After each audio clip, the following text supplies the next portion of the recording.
வணக்கம் பட்டீஸ். இன்றைக்கி நம்ம கொல்லையில் இருந்த கத்திரிக்காவை வச்சு இன்றைக்கி சாம்பார் வச்சிடலாம் அப்படின்னு சொல்லிட்டு சாம்பார் தான் வச்சுக்கிட்டு இருந்தோம். அதுக்கு முதல்ல குக்கரில் கொஞ்சமாக பருப்பு வச்சு வேக வச்சு எடுத்தாச்சு. அது கூடவே வீட்டில் இருக்கிற காய்கறிகள் கட் பண்ணி அதையும் ஆட் பண்ணிவிட்டு அது கூடவே மிளகாத்தூள் கொஞ்சமாக கல்லுப்பு சேர்த்தாச்சு. அது கூடவே சாம்பார் தூள் 2 டேபிள் ஸ்பூன் கிட்ட ஆட் பண்ணியாச்சு. அதையும் நல்லா கிண்டு விட்டுருங்க. கொலை கொதிச்சு வரட்டும். இந்த கேப்பில் நம்ம பொங்கல் ரெடி பண்ணிடலாம் அப்படின்னு சொல்லி பொங்கல் வேக வச்சு எடுத்தாச்சு.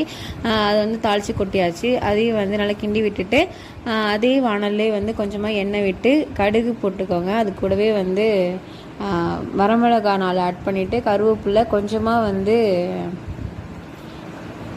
பெருங்காயத்தூள் ஆட் பண்ணி அதையும் நல்லா வதங்கினதுக்கப்புறமா அதையும் நம்ம ரெடி பண்ணி வச்சுருக்க சாம்பாரில் கொட்டி தாளித்து விட்டுடலாம். இப்போ சாம்பார் ரெடி ஆகிடுச்சு. இந்த காம்பினேஷன் உங்களுக்கு பிடிக்குமா அப்படின்னு சொல்லிட்டு கமெண்ட் பாக்ஸில் கமெண்ட் பண்ணுங்கள். இந்த வீடியோ உங்களுக்கு பிடிச்சிருந்தா நம்ம சேனலுக்கு